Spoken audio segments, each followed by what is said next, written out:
I feel very strongly that okay, I really feel I should do the best I can with what I have, and try to make people better and make myself better, and learn while I'm doing it.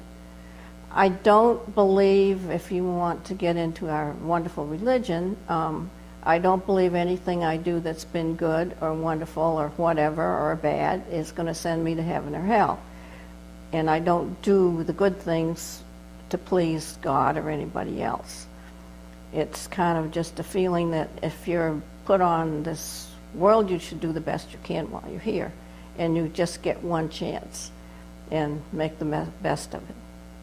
And that's my belief. It's not everybody's belief, but that's my belief. And I just have always believed that.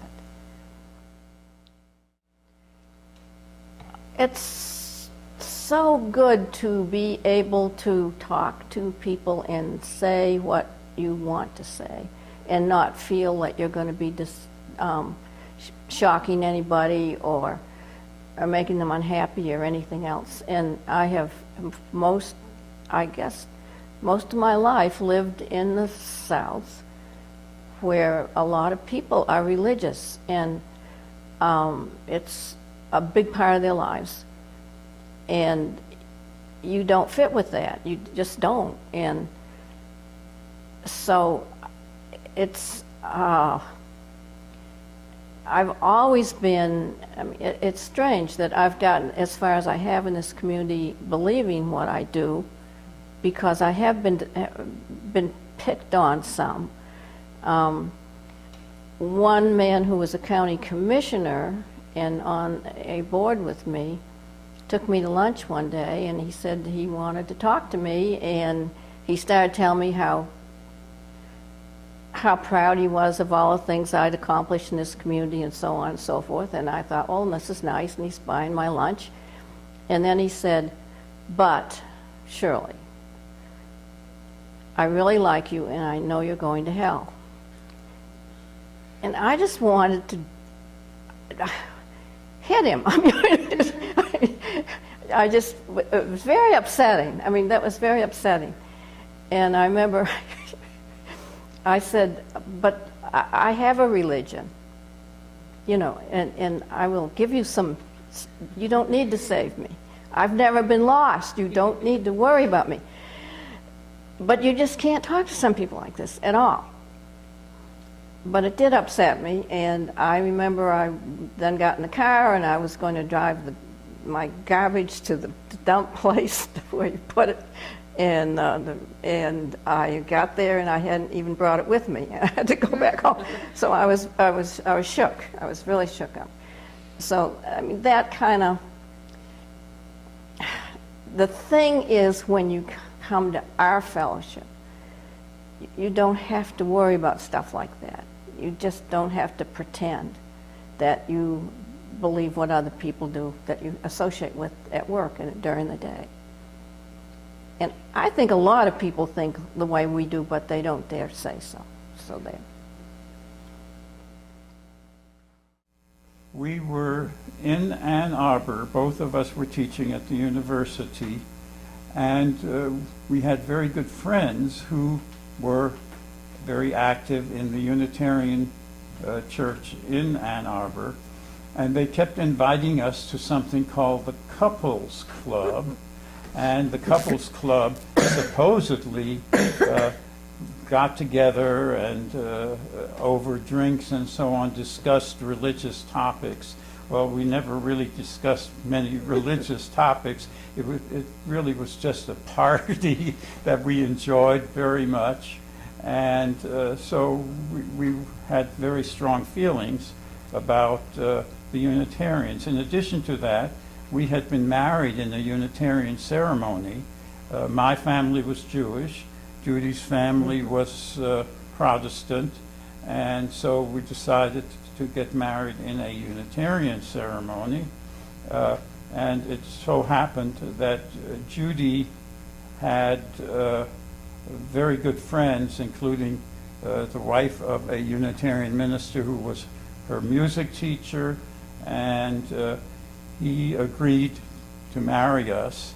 And so we had this background of Unitarianism, and we had the Unitarian Couples Club. And then when we had a daughter, we decided that really we ought to get more involved with some religion of some sort. And certainly Judaism was nothing that I was interested in. And I don't think you were any more interested in being a Congregationalist. No. Absolutely and so not. the Unitarian was really a very good sort of a middle ground for us to join. And for me, well, I think I can corroborate exactly what Jerry said. I was not interested in becoming a Jew, and I was no longer interested in remaining a Congregationalist. And so Unitarianism was a very good choice for us, for our ideas of religious freedom and of commitment. And we had a number of very good friends who were also Unitarians. I was raised in the Methodist Church. I have an uncle and a grandfather who were Methodist ministers, and I actually lived in a Methodist parsonage for a few years when I was young. My mother moved in with her brother while my father was overseas in World War II. So I went to lots of Methodist services. They didn't, it turned out, answer my questions about the world. So even though I attended church fairly regularly, it never made enough sense to me to adopt completely. So when I found the Unitarians, it seemed much more reasonable, and that's where I went.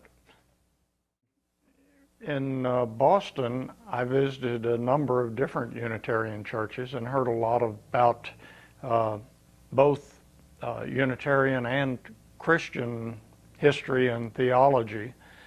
And I was, like most college students, studying some philosophy and so on, trying to understand, even though I was a science major. And what the Unitarians had to say made more sense to me, although by now I think I've migrated to a position of being a skeptical agnostic more than anything else. But I never really had embraced the Methodist theology.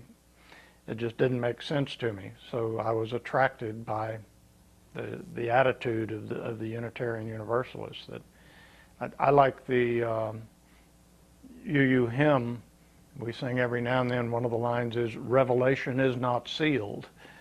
It's not all in the Bible. People have new ideas all the time. About the time I was 17 or so, I realized that the more I read the Bible, the more I found it to be a wonderful book of legend, history, and fable. But I began to have personal doubts about the supernatural aspects of Christianity. So for the next 10 years, I had no religious faith at all. And then when I discovered the Unitarian Church on that day on the side of the mountain, I realized that there was a place that I could go, that I could fit in with my doubts and still be welcomed. And so for those 10 years, I had no religious affiliation. But I was just very fortunate, I feel, that young in my life I found the UU denomination, and I found it at a time when my oldest child was only 2. So both of my kids were raised lifelong UUs, and I think that it has really served them well, this denomination.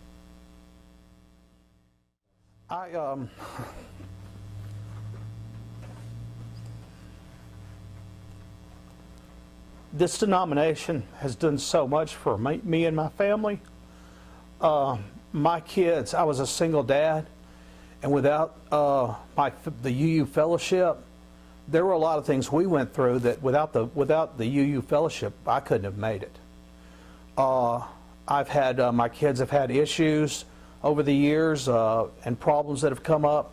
And my church home has always been a place where we could come no matter how bad things had gotten or what we needed to get accomplished, where we would get the support we needed.